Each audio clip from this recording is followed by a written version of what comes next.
e cargas. Você pode nos assistir pelos canais 24 e 524 da Claro Net TV e pelas redes sociais, @RDCTV Digital, em todas as plataformas. Estamos no Facebook, no Instagram, no YouTube e no Twitter. Não deixe de participar enviando a sua mensagem. A sua participação sempre é muito importante para nós. O Cruzando as Conversas também pode ser acompanhado agora junto com a programação da RDC TV no canal 524 da Claro Fibra TV em mais 6 cidades. A RDC amplia com isso a sua estrutura, amplia a sua audiência, amplia o número de municípios que estão conosco, analisando aí os cenários, vendo a realidade do nosso estado. Também nas cidades de Torres, Gramado, Canela, Cachoeira do Sul, Guaíba e Monte Negro. Não deixe de sintonizar a RDC TV, canal 524 da Claro Fibra TV. Cruzando as Conversas você encontra também no podcast. É só procurar Cruzando as Conversas no Spotify, Google Podcast e demais agregadores. Começar o programa com uma notícia triste e depois nós vamos comentar o que pode ser considerado vitória para a ciência brasileira. A notícia triste é que hoje o Brasil bateu mais um recorde de mortes. Foram 3.640. 3.640 vidas. Muitas mortes ainda vão ser tomadas. Nós teremos outros dias terríveis pela frente. O conjunto contratado, infelizmente, é muito grande. E é uma chaga social que vai ficar para a nossa história. Temos que lamentar e fazer todos os esforços como sociedade para que isso pare o quanto antes. Para que nós tenhamos, de alguma maneira, uma luz no fim do túnel. A luz no fim do túnel é uma só, é a vacinação. E sem a vacinação, como outros países estão fazendo, nós não teremos o resultado mais adequado para a volta à normalidade. E é a realmente única solução. Não existe outra. A vacinação é o único meio, é a única forma de nós quebrarmos a espinha dorsal de uma pandemia que vem matando tanta gente. E é por isso que eu fico muito feliz de abrir o programa de hoje mostrando que o nosso querido João Alberto Tormes, o Beto, foi vacinado. O Beto está aqui no estúdio da RDC comigo. Grande colaborador da casa. Uma pessoa com quem eu trabalho já há muito tempo. Admiro o trabalho do Beto. E fico feliz em saber que o meu querido amigo está vacinado. Primeira dose da Coronavac, né, Beto? 75% das imunizações, Beto, no Brasil, hoje, são realizadas pela Coronavac, que é a vacina do Instituto Butantan. O tema do nosso comentário de abertura hoje é a Butanvac. Butanvac, que é a nova vacina que o Instituto Butantan está desenvolvendo com uma tecnologia americana. Então nós temos a Coronavac, que está sendo distribuída com enorme sucesso e que está ajudando os profissionais de saúde, os grupos de risco a enfrentarem esse momento sombrio. E se não fosse a Coronavac, que foi espizinhada, que foi atacada, que sofreu uma campanha de difamação ao longo do ano de 2020, inclusive com a participação de agentes públicos importantes, se não fosse esta vacina, hoje nós não teríamos quase vacinação no Brasil. Então a Coronavac, ela está cumprindo o seu papel e ela se mostra muito efetiva, inclusive em relação à variante P1, que é a variante prevalente no Brasil. A vacina foi desenvolvida em parceria com a Sinovac, que é uma empresa chinesa, e muitos atribuíram isso a uma conspiração global. Não, isso é ciência. A ciência é feita de cooperação, de conhecimento. E agora, em mais um esforço conjunto, dessa vez com os Estados Unidos, nós vamos desenvolver uma vacina que será brasileira, 100% brasileira. Ah, mas com tecnologia americana? Sim, com tecnologia americana, porque o mundo, como Milton Friedman tão bem explicou, ele é uma interatividade contínua de tecnologias, pensamento, que permitem o surgimento da tecnologia que nós utilizamos. E ele conta isso através de um lápis. Pois agora nós podemos substituir o lápis por uma vacina. Butanvac, uma vacina de segunda geração, que começa a ter os seus testes aqui no Brasil, e que, tudo dando certo, poderá começar a ser fabricada até a metade de 2021 para o quanto antes, portanto, para este ano. A perspectiva é de 40 milhões de doses da Butanvac, sendo produzida aqui, inclusive, com ingrediente farmacêutico ativo, sendo feito aqui no Instituto Butantan, sem a necessidade de importação. Nossos pesquisadores. O Instituto Butantan é uma instituição que tem 1 século de tradição. Foi fundado por Oswaldo Cruz, o homem que liderou o esforço da vacinação contra a varíola no Rio de Janeiro. Revolta da varíola. As pessoas não queriam se vacinar, mas era o início do século XX. A tecnologia das vacinas era recente. Hoje, nós temos um grupo nas redes sociais de conspiracionistas que difundem informação falsa contra as vacinas, usam a tecnologia e a informação para espalhar a ignorância e colocam a vida das pessoas em risco. As vacinas ajudaram a humanidade a superar doenças terríveis. Poliomielite, sarampo, a varíola, dentre outras. Milhões de crianças hoje vivem e vivem bem porque não precisam mais se preocupar com as doenças que eram causadas, porque nós não tínhamos imunização em massa. E o Brasil constituiu ao longo do século, e com a atuação firme do Instituto Butantan, uma verdadeira tradição vacinal. O Brasil hoje tem o maior programa nacional de imunização do mundo. O que nos falta é um insumo, são as vacinas. Porque houve uma falha clamorosa do governo em relação à compra, à aquisição delas, que aconteceu de forma atrasada. Isso é um fato, não é uma opinião. Mas vejam, quando a vacina vem, ela se distribui rápido, porque nós temos tudo organizado. Essa é uma tecnologia de organização que o mundo desenvolvido não tem, que está começando a aprender agora por causa do coronavírus. Não pensem que nos Estados Unidos existe campanha de vacinação como ocorre aqui. O Brasil tem um case nesse sentido que é um exemplo. E tem pesquisadores de gabarito. Nas redes sociais, quando a Coronavac foi lançada, e nós tivemos uma verdadeira inundação de comparativos descabidos em relação ao índice de efetividade dela, a preocupação era com a reputação, com a credibilidade do Instituto Butantan.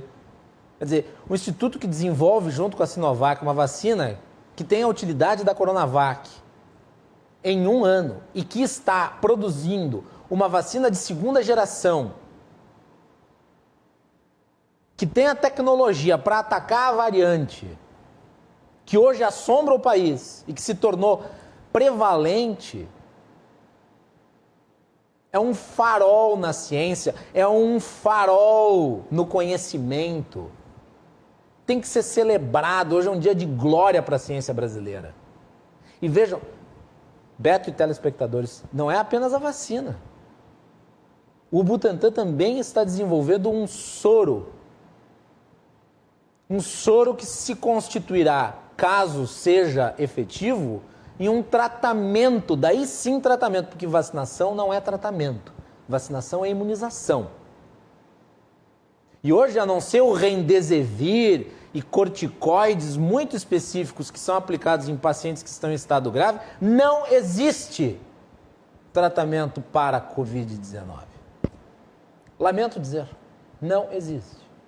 Mas, se tudo andar bem e a pesquisa científica produzir o resultado que nós esperamos, esse soro de plasma convalescente, ele poderá ser o tratamento que nós precisamos. Porque a vacinação, ela criará uma proteção coletiva, mas ela não vai tirar o vírus de circulação, nem vai impedir que as pessoas eventualmente se contaminem.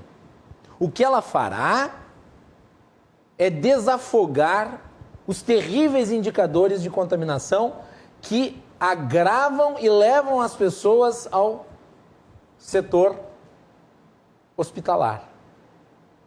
Ou seja, elas salvarão vidas. As pessoas, no futuro, esperamos que seja no futuro próximo, elas vão pegar a Covid-19 e vão ter aquilo que o Bolsonaro disse lá no início de 2020, um resfriadinho. Daí sim. Não agora. Agora não é resfriadinho. Porque agora não há tratamento e porque a vacinação é incipiente para mostrar o resultado daquilo que se pretende que é a imunização de rebanho, que só vai ser atingida quando nós tivermos mais de 70% da população vacinada. Essa nova vacina, ela é baseada num vírus inativado. Existem várias tecnologias de vacinas. Desculpe se me alongo um pouco, mas eu acho que é importante explicar. Peço desculpas aos convidados também. Ela é baseada numa tecnologia de vírus inativado, contendo a proteína spike. Por que a proteína spike, Beto e telespectadores? Porque a proteína spike, ela é a proteína-chave que reveste a Covid-19. O vírus. É através da proteína spike que o vírus se conecta à célula humana e se replica, entra dentro da célula. Então, as vacinas contendo a proteína spike ensinam o organismo humano a combater um elemento do vírus. E ao combater aquele elemento do vírus, o vírus inteiro. Então você tem várias tecnologias. Você tem a do vírus inativado, a Coronavac também é baseada nessa tecnologia. Você tem a de outros tipos de vírus que não afetam os seres humanos, como por exemplo o adenovírus, que é o caso da vacina da AstraZeneca, o adenovírus de macaco, contendo a proteína spike. Portanto, é um vírus que vai entrar no corpo humano, mas ele não gera problemas para o corpo humano, como geraria, por exemplo, em um macaco.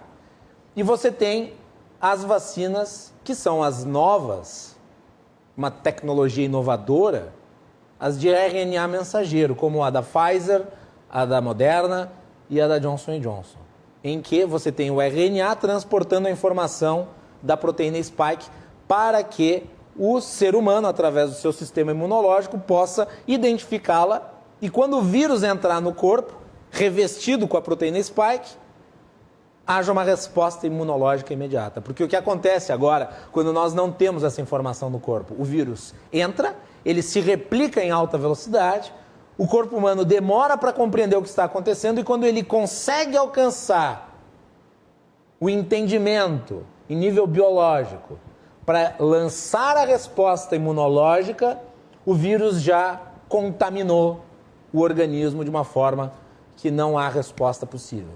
Então, a vacina antecipa isso. E vamos parar com essa história de que a vacina vai alterar o DNA do ser humano e vai virar jacaré. O Beto não vai virar jacaré. O Beto não vai virar jacaré. Nem ninguém. Aliás, quantas pessoas morreram em virtude da vacinação? Quantas pessoas tiveram efeitos colaterais? As vacinas são um sucesso. São um sucesso em Israel, são um sucesso nos Estados Unidos, são um sucesso no Reino Unido, são um sucesso no mundo inteiro. E nós temos que nos focar no que é sucesso. Nós temos que nos focar no que é positivo. E nós temos que celebrar os nossos heróis de microscópio. Os heróis de verdade não usam capa. Não têm superpoderes. Os heróis de hoje, eles observam células, micro-organismos através de microscópio. Eles usam jaleco. eles vão aos hospitais de estetoscópio, de máscara e atuam para salvar vidas. Esses são os nossos heróis, os heróis da ciência, os heróis da saúde. E hoje, o dia em que foi anunciada a Butanvac, é uma vitória de todos esses heróis e de todos os brasileiros. Viva a ciência! Viva a ciência, Beto! Não teve, o Beto está aqui relatando, não teve nenhuma reação. A minha avó tomou a da AstraZeneca, Beto também não teve nenhuma reação.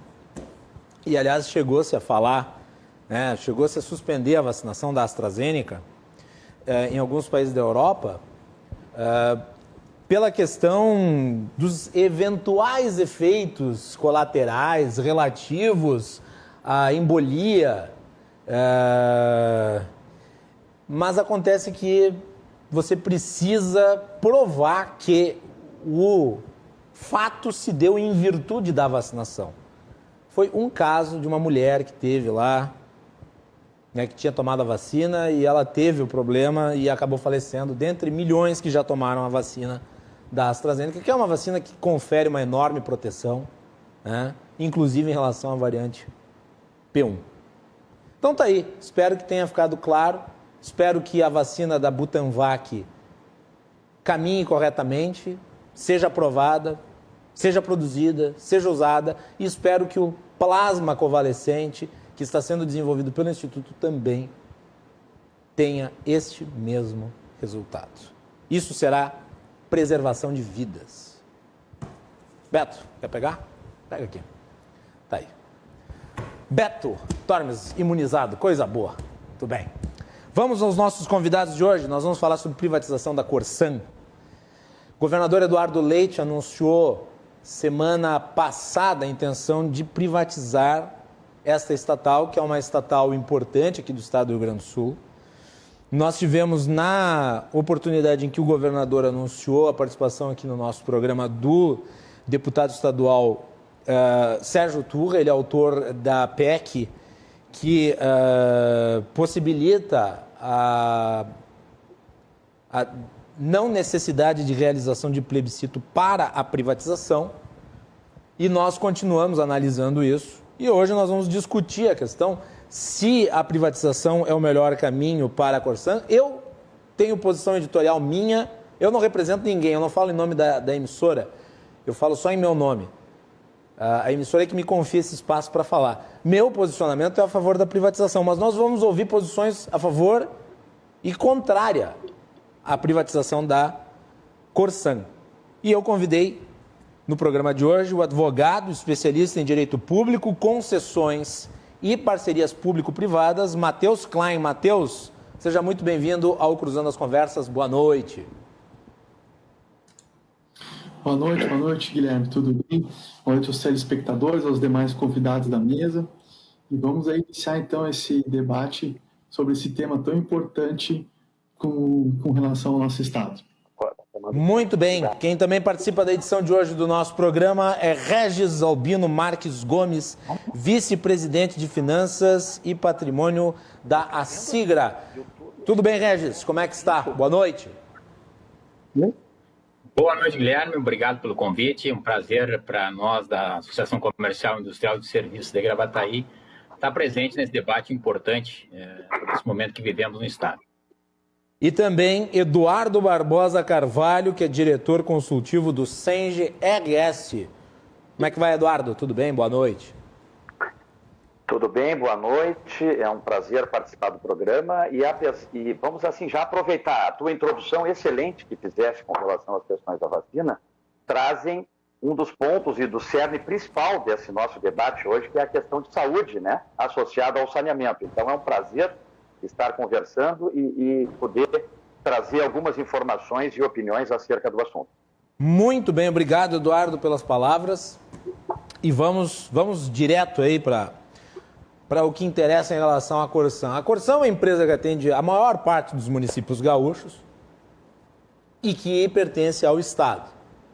O governador Eduardo Leite pretende vender a estatal. Para isso, ele precisa da aprovação da Assembleia Legislativa, primeiro para não realizar plebiscito, depois ele precisa da autorização.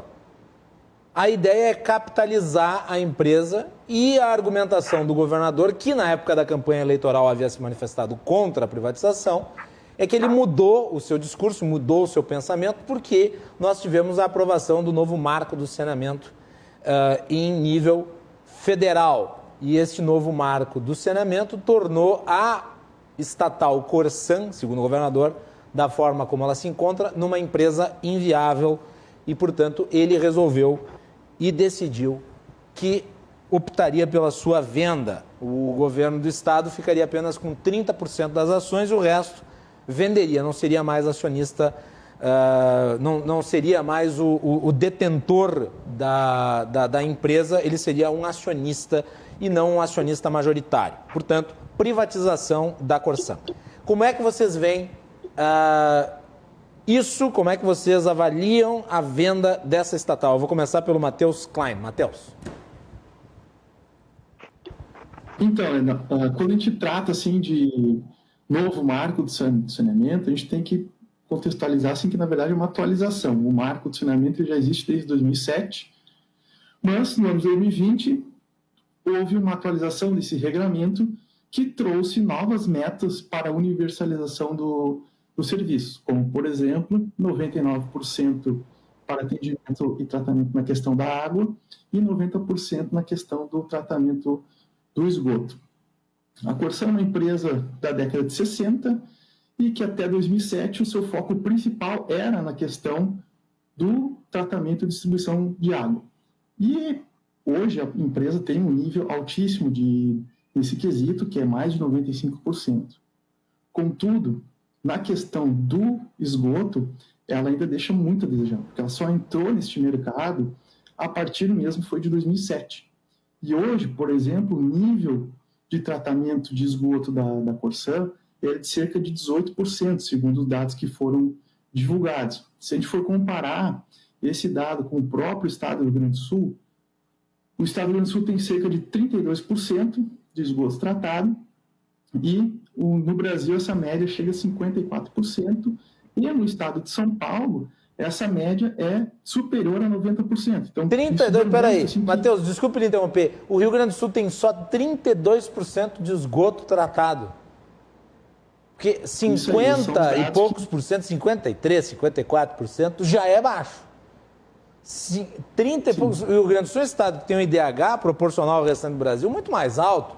Quer dizer, é escandaloso que tenha um índice tão baixo de saneamento, que saneamento diz respeito à saúde. Isso é um assunto fundamental. Pode continuar. Perfeito. E o detalhe, na área que a Corsan atende, esse índice ele é de 18%. Aí é o seguinte, pelas regras que foram estabelecidas pela atualização do marco do saneamento, a Corsan divulgou um estudo, um plano de investimentos, que para fazer frente a esse montante de recursos necessários para atingir essas metas, seria necessário em torno de 10 bilhões de reais, que seriam basicamente 6 bilhões na área do esgoto e 4 bilhões na questão da água, porque teria que fazer uma manutenção de rede, ampliar alguma coisa. Esse, mais ou menos, foi os números, a grosso modo, divulgados pela companhia, né? Isso seria, mais ou menos, investir até 2033, que é a meta de prazo estabelecida pela legislação federal para universalização, em torno de 1 bilhão de reais por ano. A Corsan divulgou, no anúncio do governador, que no ano de 2020 ela investiu 417 milhões de reais no ano. Ocorre que esta marca foi uma das maiores da história da companhia, segundo os dados que eles divulgaram. Volto a repetir, esses dados são dados da companhia. O que isso nos dá de parâmetro? Assim, que seria necessário duplicar esse nível de investimento. Além disso, foi divulgado também os índices de perdas, né? Onde a Corsan aparece com cerca de 43% de perdas na distribuição de água, por exemplo, né? Muito acima, por exemplo, das perdas da Copasa, que é uma outra companhia estatal, da própria Sanepar, que a Sanepar tem 35% de perdas, a Sabesp também tem 35%, e se a gente pegar uma companhia privada, por exemplo, que é a EGEA tem cerca de 19% na questão de índice de perdas, né? E aí é o seguinte, lá na lei do saneamento, ela tem um dispositivo que diz o seguinte, ó, que quem não cumprir as metas, tá, pode ficar sem receber recursos voluntários da União e não poder contrair financiamentos de bancos públicos, como, por exemplo, o BNDES.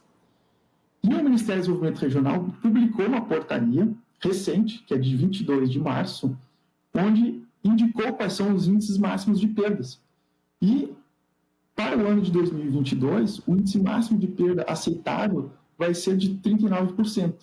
E aí ele vai ter uma gradação que até 2034 o índice máximo aceitável vai ser de 25%. O que acontece? O titular do serviço, ele é dos municípios. Tá? A Corsã é uma prestadora de serviços para os municípios. Então, quem vai sofrer penalidade pode ser os próprios municípios, caso a Corsã não venha cumprir. Eu vou pegar o caso, por exemplo, do meu município, Farroupilha, o município em que o ex-prefeito Clayton Gonçalves tinha uma série de restrições ao serviço da Corsã, porque ela não cumpriu o contrato em que estava estabelecida uma série de obras. E pela falta de dotação orçamentária, a Corsã simplesmente não cumpria. Quer dizer, ano passado, o governo do estado ofereceu à Corsã, quer dizer, deu regime orçamentário da Corsã, o maior valor da história. Ainda assim, um valor inadequado para o volume de investimentos que ela teria que fazer para cumprir essas metas que tu mencionas. Uhum. Sim. É porque essas metas estabelecidas na legislação federal são bem audaciosas, assim, né? É para realmente transformar o setor. A Corsã sempre teve uma característica de companhia pública, né? Até mesmo para suprir uma deficiência que era dos municípios. Os municípios, muitas vezes, no estado não tinham condições de fazer o serviço, então tinha toda a questão de subsídio cruzado, da capacidade de investimentos, então isso muito foi delegado para a companhia. Ocorre que, com essas mudanças legislativas, o setor do saneamento ele se tornou um setor muito mais de viés privado do que de viés de companhias públicas, né? Se a gente pegar um dado assim, 6% do serviço hoje é prestado por companhias privadas, seja em forma de concessão, PPP ou algo privatizado. Só que do volume de investimentos a nível Brasil, 20% do investimento realizado na área é feito por essas companhias privadas. Então, é um volume considerável a nível Brasil. Isso mostra que há uma deficiência na capacidade de investimento. E aí, citando assim, o caso de Farroupilha, né? Claro, muitos prefeitos brigam, digamos assim, com a Corsã por não estar cumprindo com as metas do contrato de programa, etc. O que acontece? Esse não cumprimento, tá, também é uma das formas da companhia conseguir manter alguma margem maior de EBITDA, né, que é cerca de 25% da Corsã, que é menor que outras companhias estaduais. Então, ou seja, ela não presta o serviço aquele que ela contratualizou, não entrega o investimento todo necessário e vai causando, ao longo do tempo, uma deficiência tanto de infraestrutura quanto da operação do serviço, né? Então, a companhia ela vai ter dificuldade de se capitalizar, isso é fato, assim, a gente pega os números assim, do tudo que ela recebeu de recursos, tanto do PAC ou direto da União, e eles não vão fazer frente, não vão ser suficientes para atingir todo esse montante de investimento para cumprimento das metas. Isso é o que está sendo divulgado e que está sendo consolidado até o momento. Bom, se vai ter alguma outra linha de crédito, algum outro formato, aí é uma outra situação, mas hoje é essa situação. A capitalização em debêntures que a Corsã fez, ela capitalizou cerca de 600 milhões de reais. Não é um valor assim que vai conseguir suprir toda a necessidade da companhia. A companhia também tem um alto gasto de pessoal, ela não tem uma eficiência nessa área tão boa quanto outras companhias estaduais de outros entes da federação. E, então, a tendência é que a Corsã vai ter que fazer uma reformulação drástica assim, na sua atuação para conseguir fazer frente, porque, caso contrário, tem a questão dos municípios poderem romper esses contratos de programa, caso não sejam feitos os investimentos necessários. A gente tem um exemplo clássico no estado, que é do município de Erechim, que acabou tendo que entrar judicialmente, conseguiu fazer uma uma rescisão contratual, depois passou por um processo licitatório bem turbulento, mas conseguiu se desfazer legalmente do contrato para conseguir o município próprio licitar. Agora, com essa atualização da legislação, isso vai ser um ambiente mais favorável para o município, né? E os municípios menores, que podem ser questionados sobre como que eles podem fazer, a lei trouxe um dispositivo que eles podem se reunir em blocos, né, e fazer blocos de concessão, ou blocos de contratos de prestação de serviço. A Corsã, hoje, nesse formato de sociedade de economia mista, ela vai ter dificuldade de disputar o mercado. Ela vai ter que ter uma reestruturação para ter mais competitividade, seja na área de gasto de pessoal, eficiência com o pessoal, eficiência na prestação do serviço, né? Eficiência em capital para fazer os investimentos, né?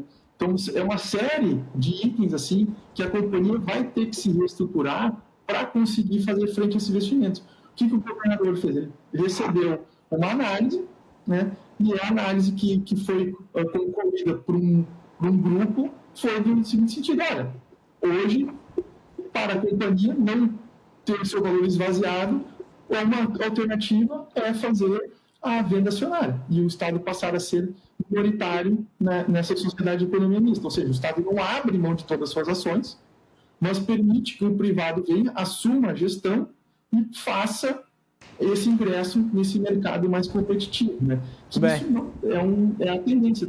Vai ser muito difícil reverter essa tendência de competitividade privada nesse mercado de saneamento que aumenta ano a ano. Hoje nós vamos ter aí, logo, a licitação do SEDAI, que vai ser talvez uma das maiores deste ano no setor, se não for a maior, e que vai ter um termômetro já de como o mercado, qual vai ser o apetite do mercado para esse nicho. No ano passado, nós tivemos uma licitação municipal de Maceió, que foi também bem interessante, onde se capitalizou cerca de 2 bilhões de reais em outorga e mais 2 bilhões de comprometimento de investimentos no saneamento na cidade, né? Então, os valores são expressivos, há uma necessidade de investimento gigante no setor.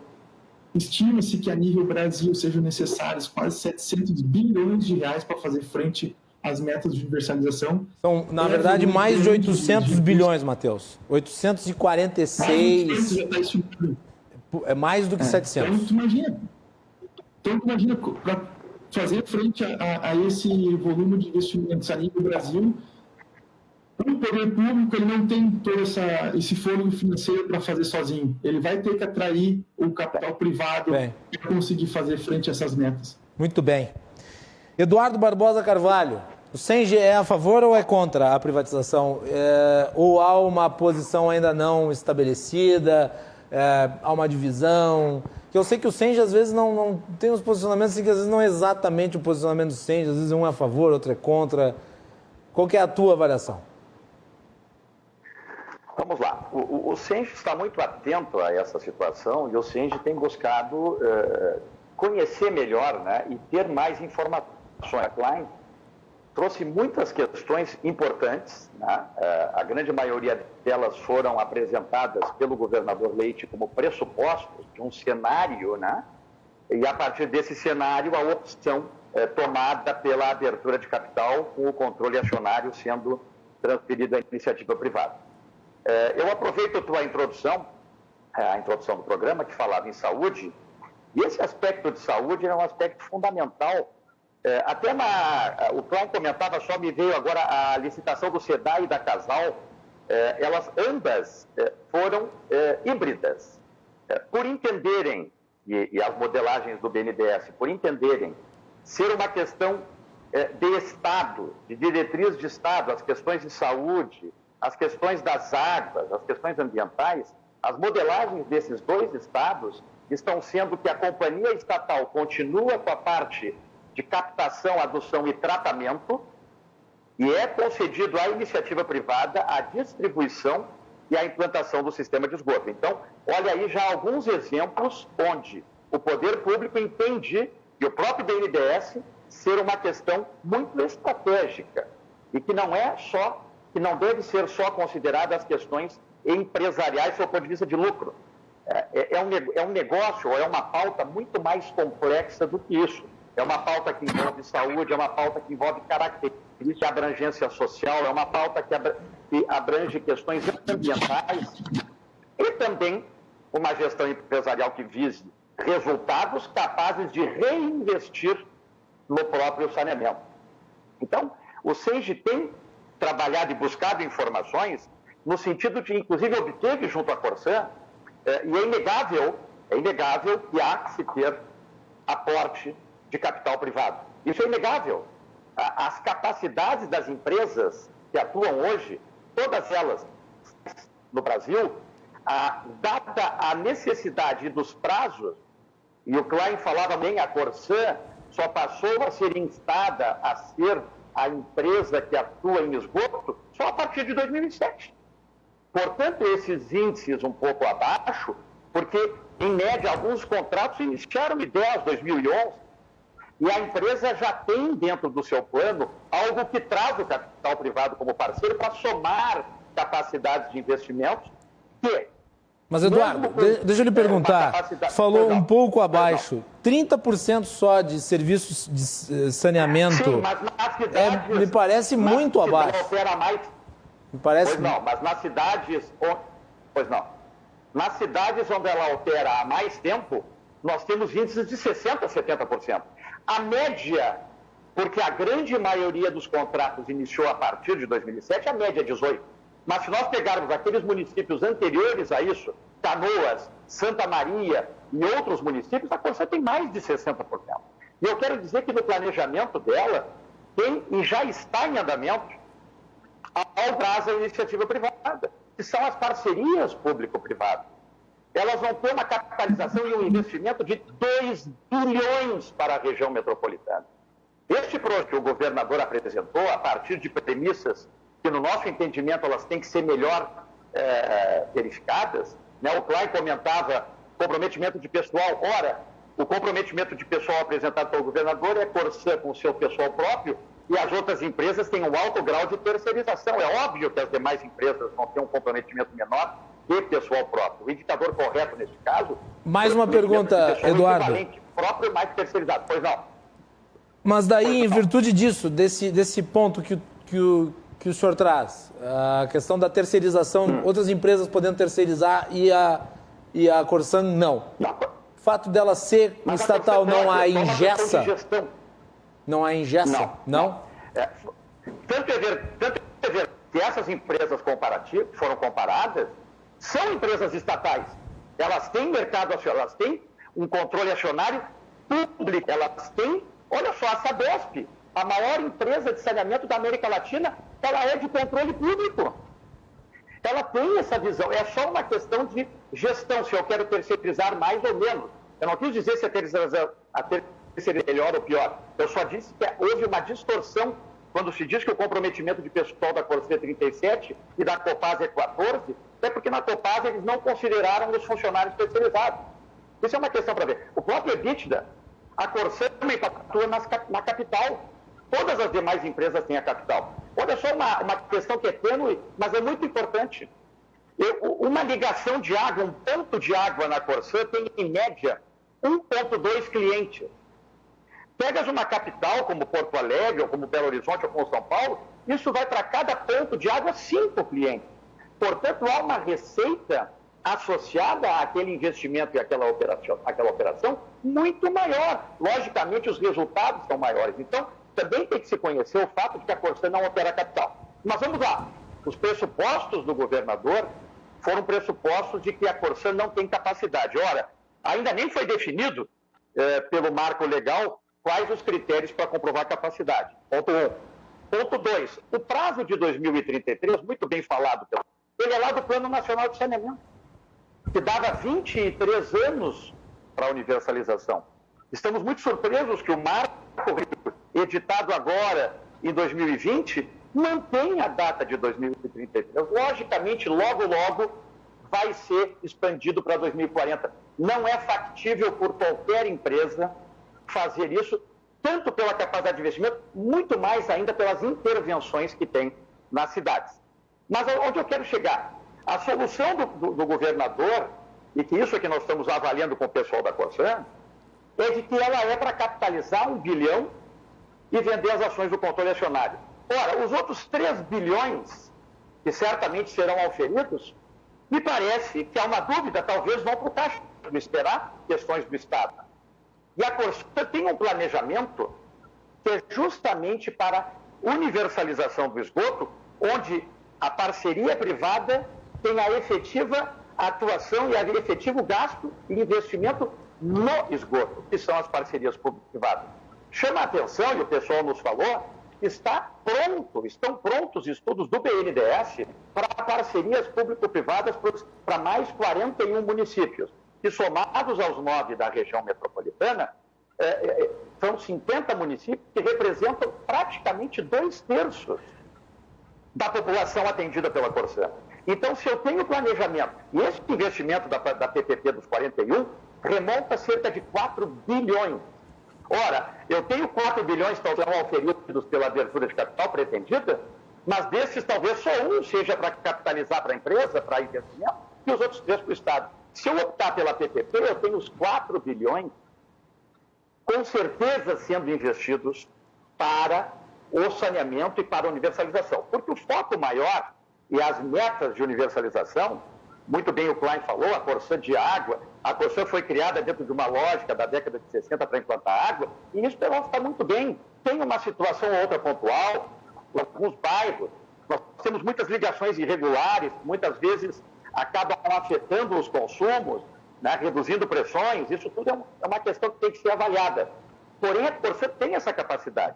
O que tem que ter é a capacidade de investimento em esgoto, isso está no marco legal, e a Corsã tem o seu planejamento de investir através de PPPs e nos demais 250 municípios, investir com o seu capital e também buscar, se necessário, parcerias, inclusive tendo soluções alternativas, vamos dizer assim, estão entendidas como adequadas pela FEPAM, pelos órgãos ambientais, pelo Ministério Público, pelas agências reguladoras, que é a solução individual, que seria, e aquilo que lá no Plano Nacional de Saneamento está bem contemplado. A universalização do esgoto, ela pode se dar por 2 formas. Com um sistema separador absoluto, que é a ligação de água, a ligação de esgoto, a rede e a estação de tratamento, mas também pode ser com a limpeza sistemática e periódica das fossas residuais, tendo sim este resíduo coletado, tratado em estações. E a Corsã também tem esse planejamento, obtivemos essa informação, para todo o restante do Estado, fazendo centrais subregionais no conjunto de 15 e 20 municípios, com uma distância entre os municípios e a estação de tratamento no máximo de 50 quilômetros, que são soluções que podem dar muito rápido e com investimentos um pouco menores, solução ambiental e de saúde também para os municípios menores. Então, há que se ter, neste momento, essa avaliação de qual a melhor alternativa para se trazer a capacidade de investimento privado. Necessariamente não precisa ser só a abertura de capital. O entendimento que até o momento tem sido nos passado e nos parece o mais plausível é manter as parcerias público-privadas que já estão em andamento e estão já planejadas, elas abrangerão 2/3 da população atendida pela Corsã, o restante com capital, e essa soma de capacidade de investimento da Corsã e da iniciativa privada, voltando na tua intervenção inicial, que é favorável à privatização, eu entendo que isso é uma, vamos dizer assim, é uma denominação que tu és favorável a ter a parceria privada para juntar-se à empresa e ter uma capacidade maior de investimentos. E isso é inegável, dado que a sociedade, após 15 anos, só que se deu conta que o esgotamento sanitário é importante. A Corsã tem 55 anos e só nos seus últimos 15, 10 é que está sendo instada as de esgoto. Portanto, a própria sociedade também está se alertando para isso muito recentemente. Então, todas as formas que são possíveis para isso estão abertas, mas tem que se discutir todas as formas. E o que foi surpreendente para o Senge é de que somente foi trazido pelo governador uma possibilidade, inclusive descartando as possibilidades que já estão em andamento dentro da companhia e que são capazes de suprir a grande parte das necessidades daqueles 10 bilhões de investimento. Por enquanto muito é isso, bem. muito obrigado. Regis Albino Marques, e a sua avaliação em relação a esta polêmica esse debate?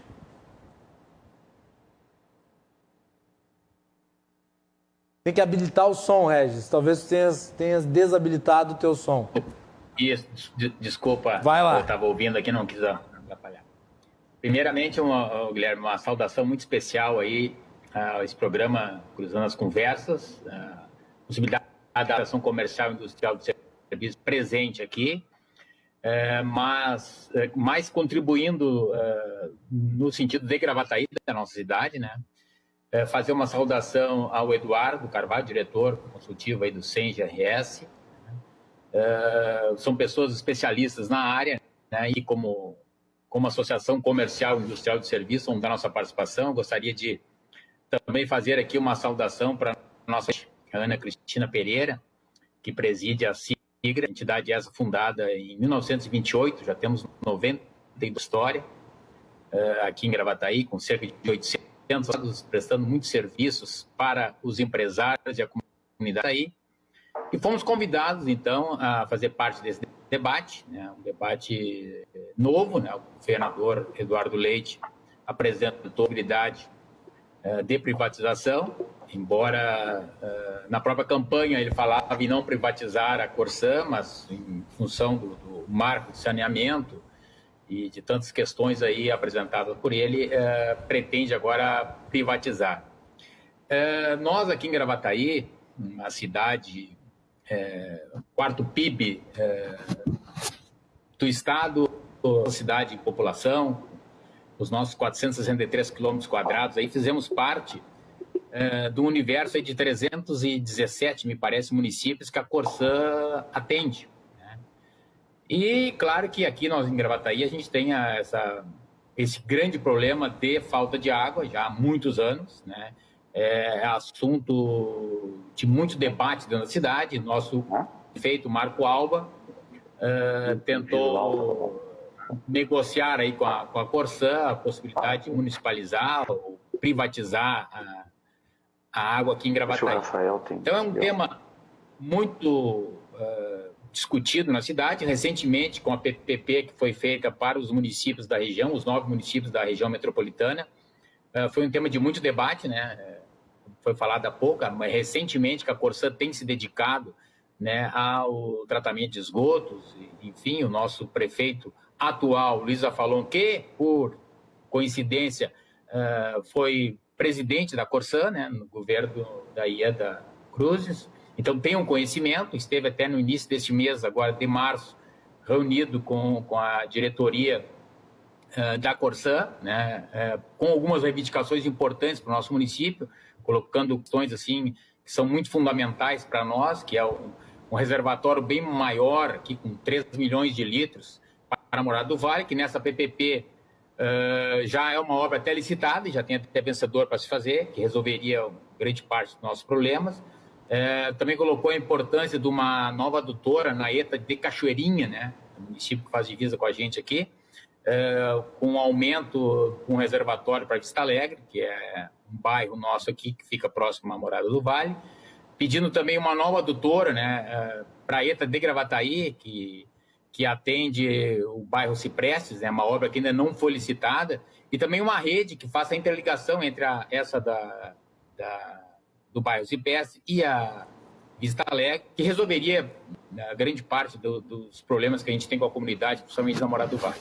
Mas eu levantaria algumas questões aí sobre a privatização. No Rio Grande do Sul, temos vários municípios que não tem privatizada, mas sim municipalizada, né? A gente tem vários exemplos aí, Pelotas, Porto Alegre, Caxias, São Leopoldo, Bagé, Santana do Livramento, várias cidades que têm a água municipalizada, né? Então, eu acho que esse debate também... Mas nem todos os municípios conseguiriam isso, né, Regis? Porque, por exemplo, Caxias do Sul, um município riquíssimo, tem um orçamento, mas em municípios pequenos, como é que vão fazer?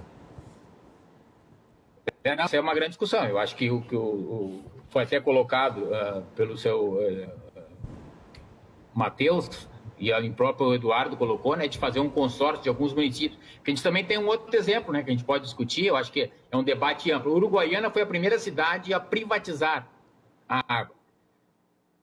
Fizeram um contrato, 6 ou 7 anos depois de já estar privatizado, a própria Câmara de Vereadores queria fazer um cancelamento desse contrato porque não estava sendo cumprido tudo que foi prometido, que estava acertado com a empresa que ganhou a licitação e tem a privatização. Então, assim, a gente entende que é importante essa discussão, mas é importante também a fiscalização. Quer dizer, tu privatizar a Corsã, nós como empresários defendemos muito a parceria público-privada, um Estado menor e a maior participação das empresas, né? Mas eu acho que é importante a gente entender também como fica a fiscalização. Quer dizer, privatizando a Corsã, talvez seja bastante interessante, mas temos que ver como vai ser fiscalizado, como os municípios vão ter essa fiscalização. Mas o marco legal do saneamento, ele estabelece uma série de regramentos que não existem atualmente, aliás. Há um avanço institucional de garantias jurídicas que não haviam antes. Sim, é uma discussão, a gente não tá colocando, porque é uma coisa muito recente, né? Nós, enquanto entidade, a SIGRA, não debatemos esse assunto ainda dentro da nossa diretoria, um posicionamento até para ser a favor ou não pelo nosso município, mas a gente também tem que levar em conta, assim, algumas cidades grandes na Europa, principalmente, que privatizaram, estão fazendo um movimento inverso, estão municipalizando. Caso de Paris, caso de várias outras cidades que têm voltado a privatizarem e agora estão usando novamente. Quer dizer, é uma discussão bem ampla, né? Acho que é importante com o marco de saneamento, embora já agora que está sendo mais levado a sério, vamos dizer assim, pelos governos. Então, eu acho que é um debate que deve iniciar, não é? Eu acho que se colocar, privatizar, acho que tem que se levantar todas as questões. As PPPs também são importantes, né? A gente lutou tanto aqui, por exemplo, na nossa região metropolitana para aprovar, Gravataí discutia muito se participaria ou não da PPP, né? Optou por participar, passou pela Câmara de Vereadores aqui, com todos os vereadores votando a favor. E eu acho que é uma discussão ampla, está iniciando essa conversa, tem que se falar muito, discutir, para mim, se a municipalização, se a privatização de toda a Corsã, se a PPP é o caminho em várias regiões. Eu acho que é uma discussão interessante para a gente ter aí nos próximos dias. Muito bem. Matheus Klein, vou fazer mais uma rodada, vou pedir para que os convidados tentem serem sucintos nessa segunda rodada desse bloco para que todo mundo possa falar 2 vezes. Vai lá, Matheus. Perfeito. Só para deixar claro, não há um processo de municipalização, porque a titularidade do serviço é do município, né? A Corsã é uma companhia que supre essa carência dos municípios nesse serviço. Isso é uma questão histórica da companhia. Ela vinha suprindo esse serviço nos municípios, né? O que a gente tem que também se atentar por alguns passos que são os seguintes. O primeiro passo é resolver essa questão constitucional sobre o plebiscito. Esse é o primeiro ponto. Depois vai ter toda uma discussão sobre um eventual projeto de lei, que aí vai ser tratado o regulamento do que vai ser efetivamente feito. Se vai ser feito uma abertura do controle acionário da companhia, onde o governo vai ficar como um acionista minoritário, ou se ele vai ser no estilo Sabesp, onde ele fica com 51% no mínimo das ações e o restante ele joga para o mercado, né? E aí trata das regras de governança, etc., como a Sabesp já o faz. Aliás, a Sabesp já vem na governança desde 95 e por isso que ela está hoje num nível tão mais avançado que as demais companhias. E aí vai se estabelecer se o governo vai ficar com a famosa Golden Share, com direito a veto, não vai, quais vão ser os critérios, quais vão ser os requisitos para fazer essa privatização ou essa alienação de ações. E o principal é o seguinte: a gente tem que olhar para o município, porque se a Corsã assumir um compromisso e não cumprir com as metas, quem vai ser penalizado não vai ser o governo do estado nem a Corsã, vai ser o município, que quem não atingir os níveis, quem vai sofrer essa impossibilidade de obter financiamentos vão ser os municípios. É ali que a coisa fica um pouco mais delicada. Por isso tem que ser feita uma análise bem criteriosa para que os municípios não saiam prejudicados. Eles já têm pouco recurso, já é uma dificuldade tremenda para conseguir suprir as necessidades dos cidadãos, e ainda se a companhia continuar nessa mesma batida que ela vinha até hoje, com uma tarifa cara, com um serviço mal prestado, com incapacidade de investimento, que vai sofrer vai ser lá na ponta, não tenha dúvida. Eduardo Barbosa Carvalho. Ok. Algumas questões que acabei não falando no primeiro bloco, que é uma questão muito interessante. Nós estamos num momento, isso nos chamou a atenção, né, o Senge e esse contexto que atua e fica muito atento ao saneamento, até as próprias instabilidades do momento para que fosse definido uma venda de ações. Tá? A gente viu que em 2019 o governo fez uma tentativa de vender ações do Banrisul e teve que recuar porque o mercado estava precificando muito abaixo. Né? Nós estamos num momento que é uma instabilidade. O próprio marco legal ainda há várias questões a serem regulamentadas. As agências regulatórias vão ter na ANA, uma agência nacional, que tem um cronograma que em 2 anos vai ter todas as suas normativas para justamente regrar as questões regulatórias que são tão importantes para dar garantias ao processo e às empresas de saneamento. Várias instabilidades que estão aí e nos chama a atenção essa situação. Outra questão que a gente verifica é que na PPP, na parceria público-privada, nós já temos definido os valores, os investimentos, e o parceiro privado vem já com isso definido e já, quando faz a sua oferta, ele já faz uma oferta sabendo o que vai fazer. Já na venda de ações, nós vamos ter que ainda ter a expectativa de qual o valor momentâneo que essa ação vai dar e qual capacidade de investimento que a empresa vai ter. Tá? Outra questão importante é que a Corsã, e isso tem que ser levado em conta, pelo menos para cotejar financeiramente, do ponto de vista de números, a Corsã adquiriu, faz anos, a isenção de pagamento de imposto de renda por ser uma empresa pública. Isso representa cerca de 150 milhões de reais, que se privatizada ou se ampliar, há entendimentos que se passar de 30% para o controle privado ou mais, perderia isso. Ora, então este 1 bilhão que o governador fala que vai buscar oferir como capitalização para investir, em 7 anos é aquilo que a empresa vai gastar por ter que pagar o imposto de renda hoje não pago.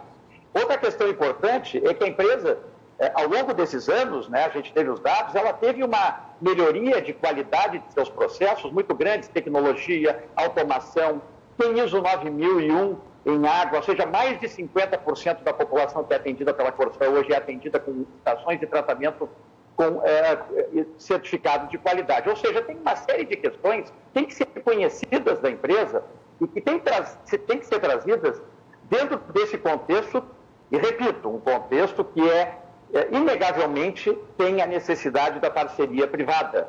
Mas necessariamente o que o Senge estabelece é que haja uma discussão e que haja uma maior transparência no sentido de por que não foi trazido à tona esses projetos que estão sendo, inclusive a semana que vem, parece, nos passaram, o BNDES estaria trazendo essas modelagens das parcerias público-privadas, que vão garantir 4 bilhões de investimento na Corsã. Isto, se for o processo de venda, pelo menos o que foi anunciado pelo governador aqui da Corsã, isso estaria sendo deixado de lado. Então, nós temos que ter um leque de discussão, mas partindo de novo do pressuposto. A parceria privada é importante, a Corsã tem capacidade para atrair parceiros, mas necessariamente o entendimento do Senge é que esse controle, assim como na Sabesp há mais de 20 anos, como na Copasa também, cerca disso, e na Sanepar também, mantenha-se os 51%, pelo menos, de controle, porque trata-se de um serviço e de uma atividade pública, voltada à saúde, voltada às questões ambientais e voltada também, que tem muito de questão social. A questão empresarial que visa o lucro ou que visa resultados positivos é importantíssimo para que haja o reinvestimento para a busca da universalização dentro dos prazos do marco legal, que nada mais é do que a tradução do que a sociedade vem nos últimos anos querendo, e que há essa possibilidade muito concreta nesses projetos que visualizamos dentro da Corsã. Para encerrar o bloco, Regis. Eu acho que a questão é a gente ver todas as partes contextualizadas, né? A privatização, eu acho que ela é importante. Com certeza, estando na mão da iniciativa privada, nós vamos ter uma agilização nos esgotos, no fornecimento de água, enfim. A gente bate na tecla de que o mais importante que isso é como vai ser fiscalizado isso, né? O Marco de Saneamento, ele propõe várias regras para ser feito.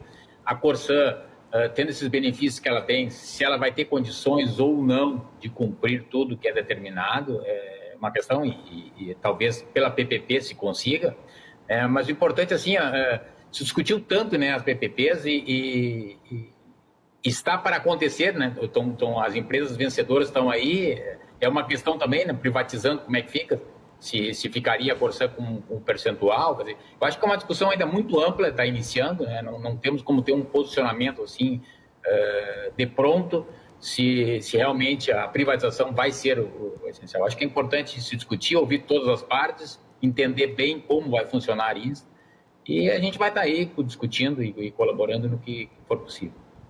Vamos fazer intervalo, voltamos na sequência aqui com o Cruzando as Conversas. Estamos falando sobre a privatização da Corsã, tema que será debatido na Assembleia Legislativa em breve. Voltamos aqui com o segundo bloco do Cruzando as Conversas. Hoje participa Matheus Klein, Regis Albino Marques Gomes e Eduardo Barbosa Carvalho. Estamos falando sobre a privatização da Corsã. O Cruzando as Conversas é um oferecimento da Associação dos Oficiais da Brigada Militar, defendendo quem protege você. De Colombo, estruturas para eventos e também fretes e cargas. Você já acessou o Marketplace do Rio Grande do Sul? É isso aí. A RDC TV lançou o RDC Shopping. rdcshopping.com.br. No RDC Shopping tem muitos produtos, mas também tem muita coisa deliciosa, como, por exemplo, os bolos da Fábio. A nossa querida Fábio aí faz bolos maravilhosos, deliciosos. Aí você aproveita todos esses sabores lá no RDC Shopping. Na assinatura dos bolos da Fábio, você ganha na sua primeira entrega um brinde surpresa. Então é só assinar lá, rdcshopping.com.br. Além disso, você tem lá no site da RDC Shopping outros produtos, como por exemplo os kits da Victoria's Secret, né? E também o conjunto de chás do Maravilhas da Terra. Então acesse rdcshopping.com.br.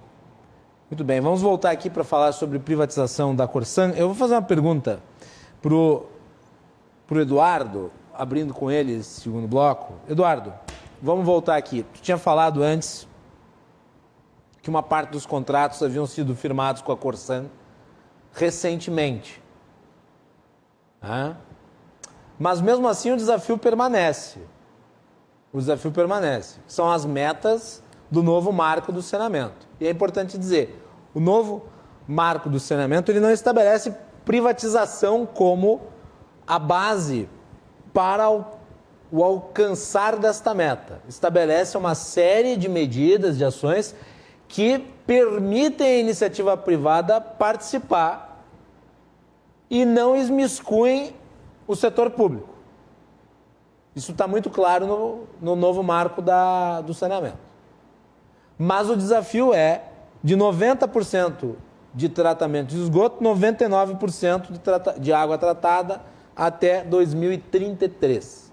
Independente dos contratos serem novos ou velhos, tem que atingir a meta. Como é que a Corsã Pública atinge uma meta dessas?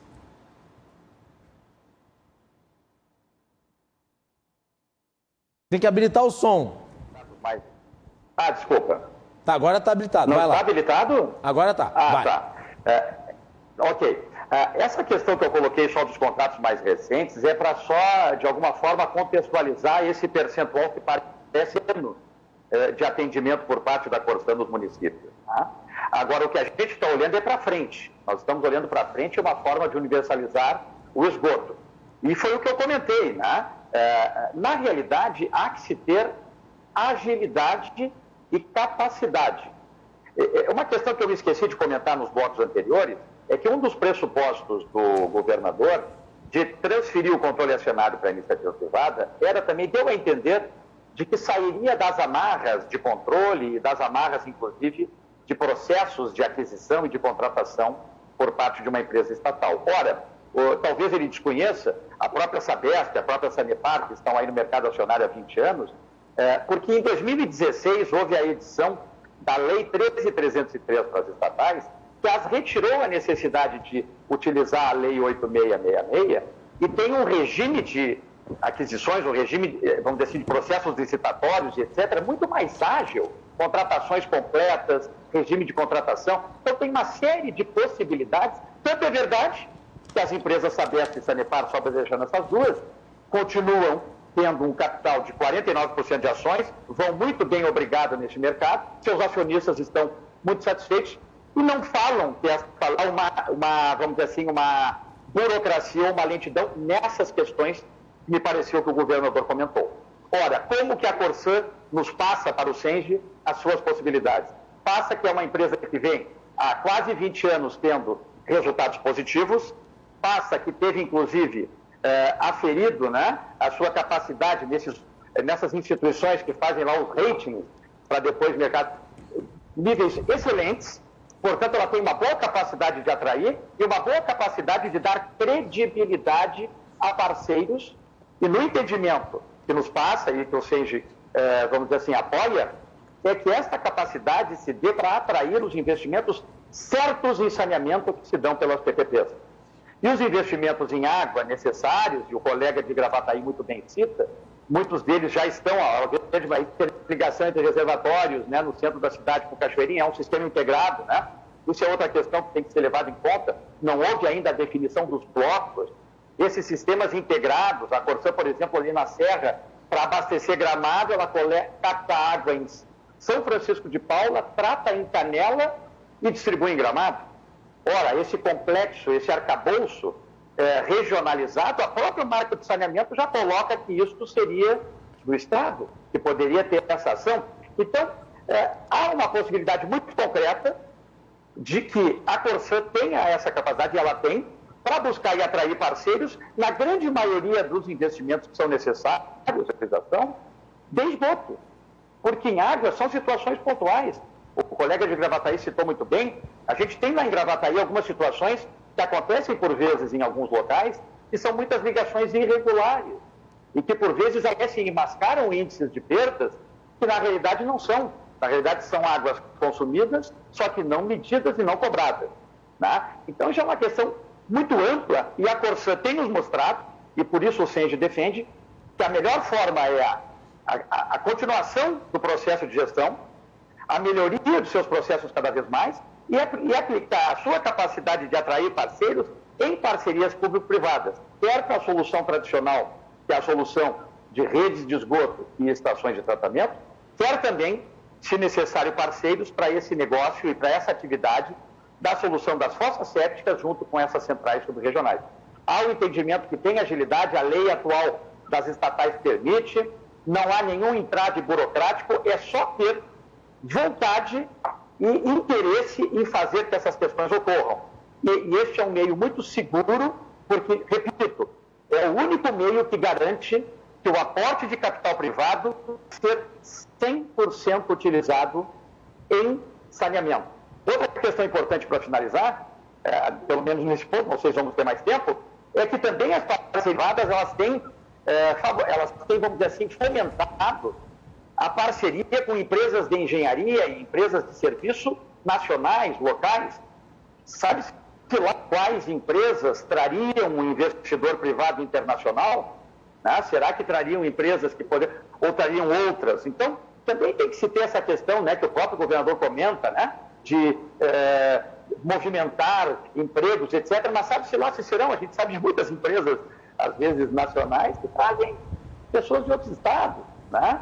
Então, essa é uma questão que tem que ser o entendimento que se tem dentro do Senge e outras entidades aí de engenharia, é no sentido de que a melhor forma se dá pelas parcerias e por uma gestão forte da Corsã, tendo uma continuidade das ações que ela vem fazendo e cada vez mais podendo obter essas possibilidades de implementar, juntamente, sem dúvida, com a necessidade de ter o aporte. Não é possível, né? E a questão de licitações, a Corsã, inclusive, participou de uma, teve um exemplo em Santa Cruz do Sul, e a venceu. Tá? Eu não me lembro bem o ano, se não foi 2007, 2008, e venceu a licitação. Portanto, ela não tem, pelo menos o que foi nos passados, não há este problema também de participar quando os contratos encerrarem. A única questão que está sendo discutida, e foi surpreendente, é que na instabilidade de mercado, na instabilidade regulatória, na instabilidade do próprio marco legal, esse anúncio, sem nenhum tipo de discussão das possibilidades que podem trazer e fazer a empresa mais forte, com a parceria privada, sem dúvida, porque é inegável que tem que se somarem capacidades técnicas e capacidades muito mais ainda de investimento. Muito bem. Matheus Klein.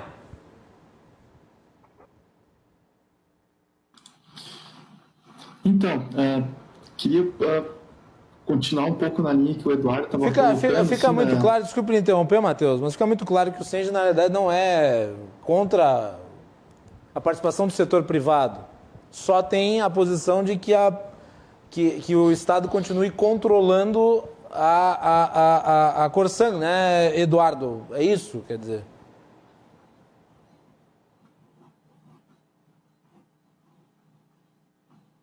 Perdemos o Eduardo? Ou perdemos o Matheus? Me escutam? Escuto. Estão me escutando? Não, só para complementar a tua colocação, exatamente isso. Porque entendemos que, estrategicamente, as questões que têm que ser levadas em conta e que devem permanecer com o Estado, porque ele tem uma de todas as partes interessadas. Tem a questão ambiental, tem a questão social, né? Então, não é só o lucro, não é só o resultado. Não, é um resultado que faça um reinvestimento, mas que tenha sempre o aspecto social, que a Corsã muitas vezes tem que estender 1 quilômetro de rede para atender 10 pessoas. Né? A gente vive, o colega anterior, desculpa, agora falou em restatização de várias capitais, né? A gente tem exemplos próximos. Tocantins privatizou mais de 100 municípios, 150, e hoje 70 e poucos voltaram, porque são os menores, não há interesse, e esses municípios acabam perdendo aquilo que é uma das questões muito interessantes, que é o subsídio cruzado. Grandes municípios sustentam os menores, e com isso se tem uma possibilidade de que o saneamento, quer água, quer esgoto, possa abranger e crescer de forma homogênea e não só com ilhas de excelência nos municípios maiores. Seria por aí. De volta para o Matheus Klein. Vai lá, Matheus. Agora não lhe interrompo mais. Não, tranquilo. Continuando essa linha do Eduardo, assim, eu quero bater numa tecla, assim, que, na verdade, o titular do serviço é o município. A Corsã é um prestador de serviço. Então, quando a gente fala assim, em questões de PPP e tal, a Corsã está usando do recurso para buscar um outro parceiro privado para suprir a sua deficiência em capacidade de investimento. O que ocorre? Assim, a Corsã é uma prestadora de serviço e está se capitalizando no mercado, enquanto que o titular do serviço é o município. E toda vez que tiver algum descumprimento, ele vai ser penalizado. Então, assim, a gente tem que ter essas bases conceituais bem claras, assim, porque, claro, uma das formas do município buscar atingir essas metas é na parceria público-privada, sem dúvida nenhuma, ou numa concessão plena. Isso o modelo vai desenhar e vai decidir. Agora, o titular é que tem que ter essa decisão. E aí que vem a questão assim, vai a Corsã conseguir se adaptar e ser uma empresa de mercado? Ela vai conseguir se reformular para ter esse nível de eficiência, esse nível de capacidade de investimento? Tu acha que ela não vai conseguir, Matheus? Tu é cético em relação à capacidade... Tu é cético em relação à capacidade evolutiva da Corsã em acompanhar o novo marco regulatório e os desafios que ele impõe? Sim, porque os dados históricos até o momento indicam que ela não vai ter condições de cumprir com essas metas. E aí o Eduardo trouxe um exemplo bem interessante, que foi o de Santa Cruz do Sul, quando a Corsã criou uma subsidiária para participar da licitação, que isso foi, acho que é 2014 ou 15, algo que o vale ali. E eu me recordo de alguns pronunciamentos do finado prefeito lá de Santa Cruz do Sul, que por mais que a Corsã tivesse ganho o processo licitatório, não cumpria com as metas, E Santa Cruz do Sul tem um dos maiores índices de perda de água da Corsã no estado, que passa de 50%, por exemplo. Então, assim, não é um bom serviço prestado, né? Aí, se a gente pegar um outro município, que é, por exemplo, Erechim travou uma disputa judicial. Mas com o novo marco, empresas como a Corsã passarão a ser exigidas, né? Não, com certeza, isso não tem a dúvida. Só que aí que eu lhe digo, Guilherme, no momento que a Corsã, se ela não estiver estruturada e bem capacitada para fazer frente ao que for contratado, quem vai sofrer a penalidade vai ser o município, porque ele escolheu fazer aquele tipo de contratação, né? E a gente também tem que olhar para o Brasil, inclusive, assim, dos exemplos que deram certo, né? Por exemplo, Franca e Piracicaba, no estado de São Paulo, são dois exemplos que a gente tem que observar. E foram feitas parcerias público-privadas, foram feitas concessões, onde deu certo, né? E a gente tem que ressaltar isso. Nem tudo é horrível, nem tudo é uma desgraça. A gente sempre busca, inclusive, os exemplos internacionais, né? Que é Buenos Aires, Berlim, Paris, que seriam exemplos ruins, mas tem muitos exemplos bons também, tanto na América Latina quanto na própria Europa. E a maioria dos exemplos são bons na Europa, né? Não foi porque um ou outro processo que foi equivocado que isso leva a crer que simplesmente optar por uma concessão, uma privatização, seja algo ruim, né? A Inglaterra optou por privatização plena. Esse foi o modelo escolhido no final da década de 80. Agora, a França, na sua grande maioria, a Espanha, a própria Alemanha, a maioria das cidades fizeram por concessão e tiveram sucesso. Isso a gente tem que ressaltar. Foram cases assim, muito bem sucedidos nos investimentos. Mas eu tenho essa posição, pelos números que a Corsã apresenta hoje, se a não se reformular, ela não vai ter a condição de se adequar ao mercado. E as companhias, por exemplo, a Sabesp já se condiciona como uma empresa de mercado há muito tempo. Talvez a maior empresa de saneamento da América Latina, hoje, a Sabesp. Então, assim, ela é diferente, ela tem já um diferencial de décadas que ela vem construindo, né? E ocorre que a Corsã, nesse aspecto, dentro do Rio Grande do Sul, ela ficou para trás, né? E ela tem que fazer uma reformulação profunda para conseguir fazer frente a esse volume de investimentos, senão vai acontecer o que já vem acontecendo em alguns casos assim, esporádicos, que é o de Erechim, por exemplo, onde vai ter rompimento de contrato. Regis Albino. Então, eu acho que é um debate assim, bastante interessante, né? Eu estava ouvindo atentamente aí os especialistas da área.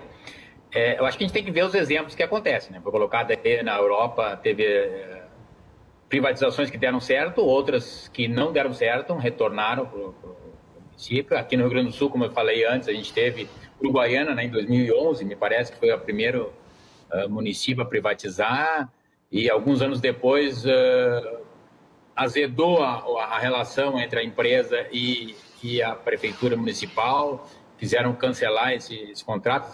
A gente tem exemplo de todos os lados, e hoje em dia a informação é muito fácil, né? Então acho que é um debate que tem que ter, entender a melhor forma para o nosso estado. A gente tem, como foi falado ali, municípios muito pequenos, né, no estado, onde tem que ser feito talvez um consórcio entre os pequenos municípios, caso seja privatizada toda a Corsã, ou através de uma PPP, a gente não sabe, é uma discussão totalmente nova, né? Principalmente pelo marco que está entrando agora, a gente não sabe da capacidade da Corsã, né? A gente não conhece todos os números, pelo menos nós, enquanto entidade, uma associação de um município, Associação Comercial e Industrial de Serviços, a gente não tem a especialidade nem o conhecimento suficiente, mas o que se vê é o serviço prestado pela Corsã é bom? Não é bom. Pode melhorar? Pode. Através das PPPs que foram feitas, a tendência é de melhora? Tendência é. Mas a gente bate muito na fiscalização. Como vai ser fiscalizado? Por isso que talvez uma PPP, onde a Corsã ainda continue atuando, mas que tenha a iniciativa privada, com a agilidade que tem uma empresa privada de trabalhar, talvez seja a melhor forma, ou não. É uma discussão que a gente tem que iniciar juntamente com as prefeituras com tamanho menor, né, que também é importante, elas não têm a capacidade, muitas vezes, como foi citado pelo colega, na Serra é uma grande realidade é captado em São Francisco, trata em Canela e fornece para Gramado. E assim tem vários municípios, né, que é assim. Aqui na região aqui tem uma ETA em Cachoeirinha que atende parte de Gravataí, tem a nossa ETA de Gravataí que atende a outra parte. Então, assim, embora os contratos sejam do município, como foi falado também, né? Quer dizer, o município que, se não funcionar, que vai ser penalizado, mas o contrato, a concessão, ela é o município fazendo com a Corsã. Numa parceria, a Corsã vai fazer a privatização, mas o município é que tem que ver se vai ser atendido conforme ele necessita, né? Então, acho que é uma discussão ampla, né? Eu acho que tem que ser muito debatido, aberto. Os prefeitos que têm esses 317 municípios que a gente tem aqui no Rio Grande do Sul, que têm contrato com a Corsã, se discutir isso mais abertamente com a comunidade, com o governo do estado, ter esses números muito abertos, esses subsídios cruzados, quer dizer, numa privatização, aquele município muito pequenininho, que vai ter um custo maior para se levar água a todas as casas, levar o esgoto a todas as casas. O custo disso vai ser rateado em todo o estado, é rateado só pela região, vai ser micro-regiões, quer dizer, eu acho que é um debate aí muito amplo e que vamos ter aí nos próximos dias.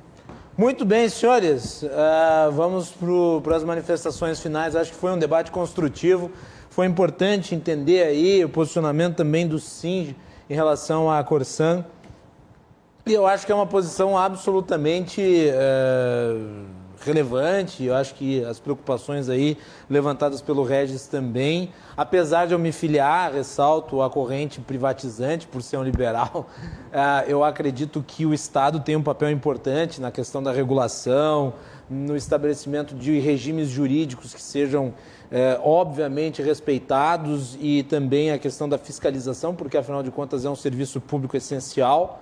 Mas a gente tem que lembrar que o Estado brasileiro, e daí eu não estou falando da Corsã especificamente, estou falando do Estado brasileiro, ele falhou miseravelmente ao longo da história ao prover duas coisas que são básicas, que é saneamento e água tratada. E os indicadores provam isso por A mais B. Não é uma opinião, é um fato. O Estado brasileiro fracassou nisso. E é por isso que, seja através de privatização, de concessão, de parceria, é importante trazer a iniciativa privada para que os investimentos sejam feitos. Porque em pleno século XXI, nós temos aí 50% dos brasileiros, né,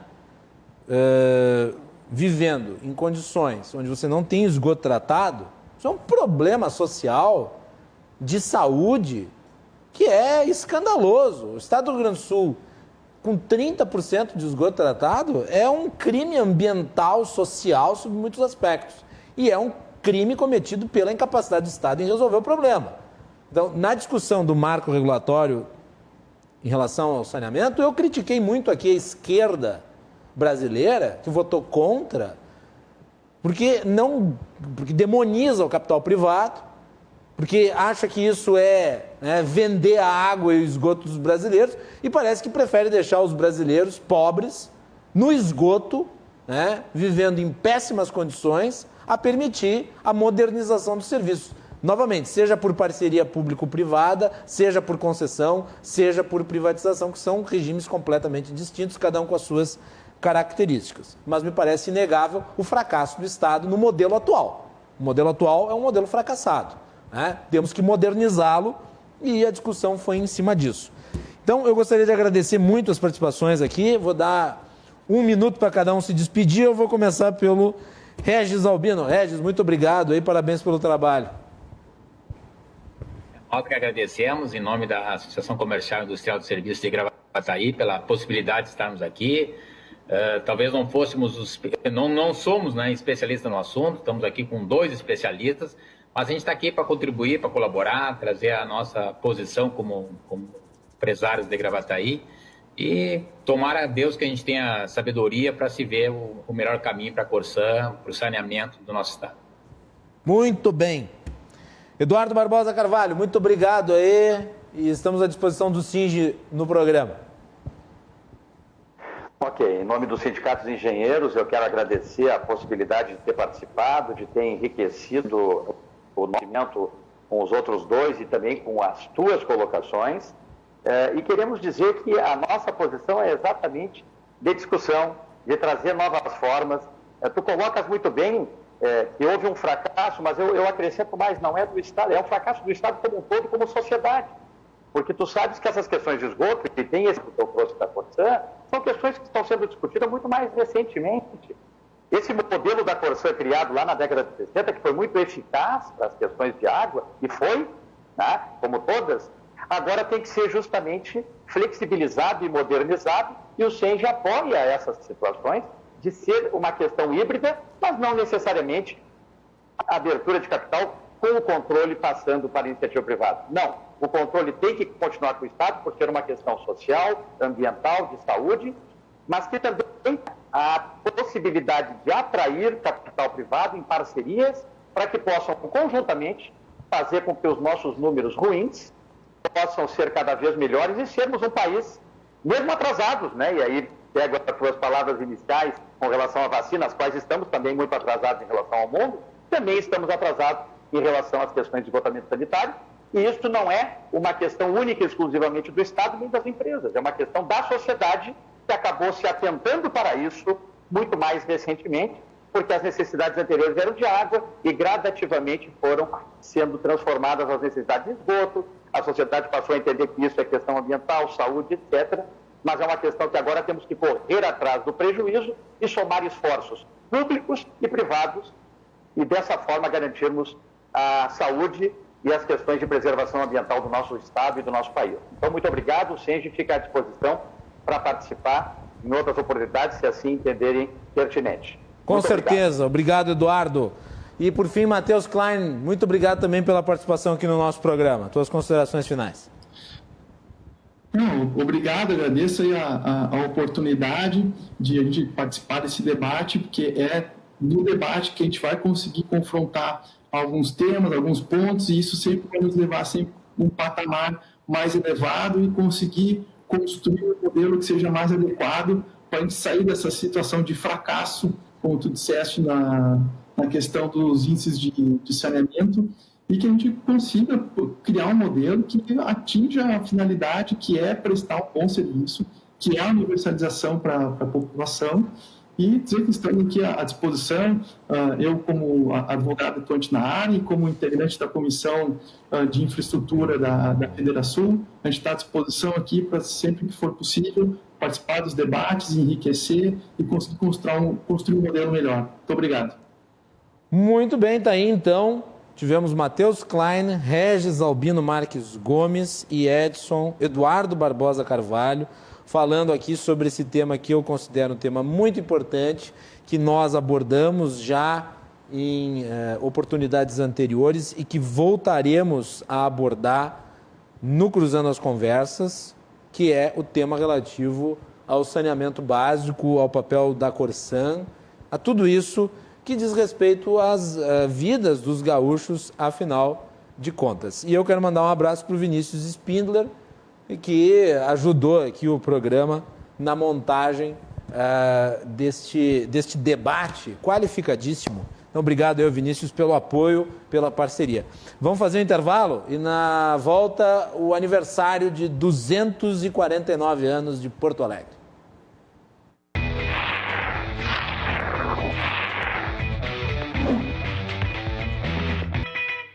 Último bloco do Cruzando as Conversas nessa noite de sexta-feira. O nosso programa sempre com o oferecimento da Associação dos Oficiais da Brigada Militar, defendendo quem protege você, e também de Colombo Estruturas para Eventos e também fretes e cargas. Hoje, a capital de todos os gaúchos completa 249 anos.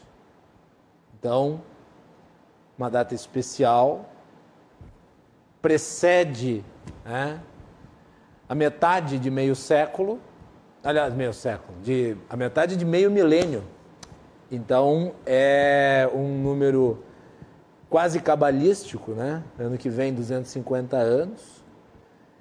E a RDC tem um institucional aí girando em homenagem a Porto Alegre. Vamos colocar no ar? Há um ano, um porto, sempre tão alegre, ganhou um vazio de incertezas. Nossas ruas, nossos parques, nossas alegrias precisaram se distanciar. É como se Porto Alegre tivesse se tornado um grande quebra-cabeças, com peças soltas, isoladas, sem abraços nem toques. E foi mais ou menos assim. Aquela cidade viva, pulsante, tem enfrentado 365 dias de angústia. Mas a força de quem te mantém acesa, Porto Alegre, de quem te faz pujante, pulsante, não vai desistir de ti. O nosso porto vai voltar a ser muito alegre. Por isso, esse povo que aviva as ruas com cultura, sorrisos e alegria não vai te abandonar. Só precisa ficar mais um pouco distante. Porto Alegre, celebraremos contigo hoje do jeito que dá, para logo, logo comemorarmos do jeito que tem que ser. Juntos, próximos, unidos. Feliz aniversário, Porto Alegre. Te cuida e cuida de nós.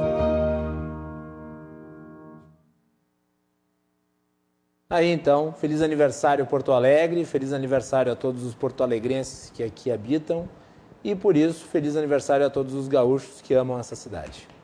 Uma boa noite e até segunda-feira.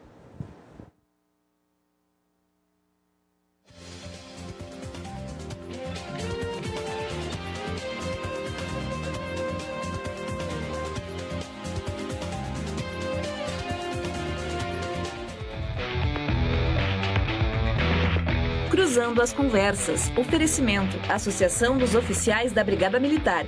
Defendendo quem protege você. E Colombo. Estruturas para eventos e também fretes e cargas.